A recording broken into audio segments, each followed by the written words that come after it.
Hidden Figures, Chapter 2. The newspaper ad caught the attention... a door opens. The newspaper ad caught the attention of many women. It read, "Reduce your household duties. Women who are not afraid to roll up their sleeves and do jobs previously filled by men should call the Langley Memorial Aeronautical Laboratory." A few years earlier, an ad like this would have been unthinkable. Most employers never would have considered a woman for a job that had always been performed by a man. But in the spring of 1943, with World War II in full swing and many men off serving in the military, the country needed all the help it could get. Employers were beginning to hire women to do jobs that had once belonged only to men.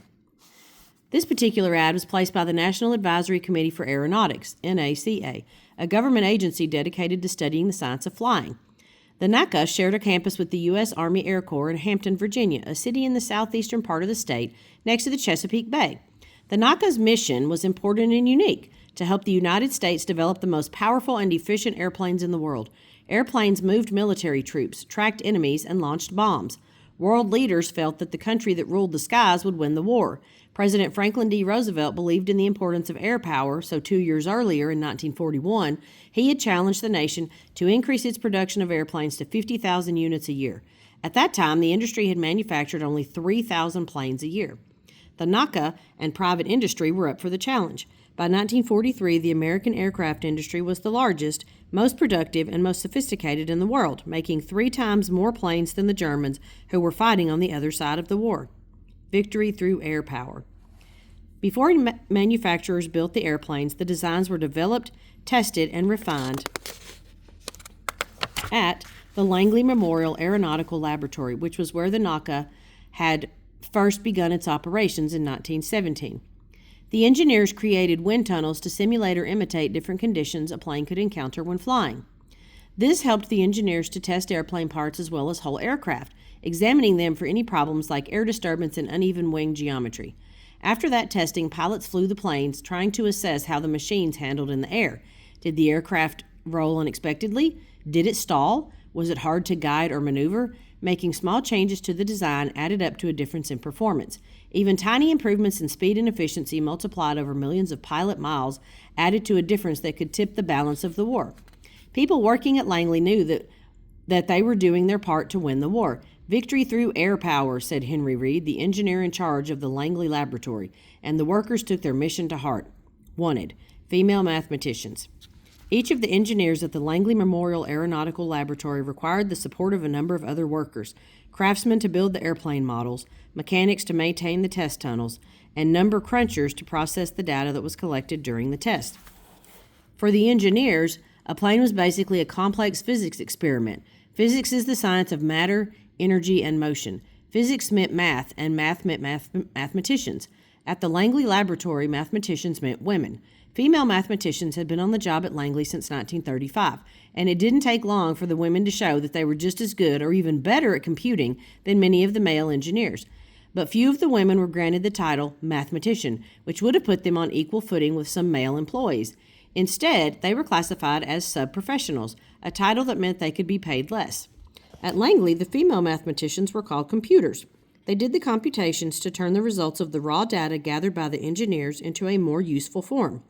Today we think of computers as machines, but in the 1940s a computer was just someone whose job it was to do computations, a flesh and blood woman who was very good with numbers.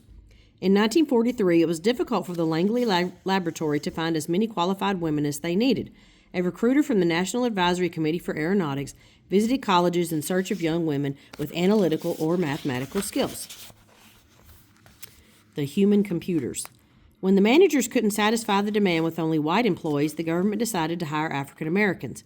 A civil rights leader named A. Philip Randolph encouraged President Roosevelt to sign an executive order, a law that ordered the desegregation of the federal government and defense industry and created the Fair Employment Practices Committee. This executive order opened up new and exciting opportunities for African Americans, allowing them to work side by side with white people during the war. The federal government also helped create special training classes at black colleges where people could learn the skills they would need to be successful in the war jobs. Black newspapers like the Norfolk Journal and Guide published articles telling their readers to apply for these new job openings, and there were many applicants. The applications were not supposed to consider race. A recent law had done away with the requirement that the application must include a photo, but it wasn't hard for employers to figure out which job candidates were black. African Americans did not have access to white colleges and universities, so black applicants came from black colleges, such as West Virginia State University, Howard University, Hampton Institute, and Arkansas Agricultural, Mechanical, and Normal College. Many of the African American candidates had years of teaching experience as well as math and science degrees. Once hired, the black mathematicians were assigned to a separate workspace in the warehouse building on the west side of the Langley campus. The East area computers were all white. The West area computers were all black except for the supervisor and her assistant, who were white women. There had always been African American employees at Langley, but they had worked as janitors, cafeteria workers, mechanics assistants, and groundskeepers. Hiring black mathematicians, that was something new. For the most part, the engineers welcomed extra hands, even if those hands were black. The Langley Laboratory was operating around the clock to test airplanes to be flown by American soldiers in the war. Everyone had a job to do. Hampton, Virginia, where the Langley campus was located, was very much a southern town. State law and Virginia custom meant that African Americans did not ride the same buses or eat in the same cafeterias or use the same bathrooms as whites. The Langley staff had to prepare for the arrival of the African American mathematicians. One of the tasks, creating metal bathroom signs that read "Colored Girls." For the black women, the experience of working in a laboratory offered the chance to do interesting work that would help support the war effort. Walking into an unfamiliar environment wasn't easy for the women of the new West Area Computing Office, but each of them was eager for the opportunity to help their country and prove that they, too, could be excellent mathematicians.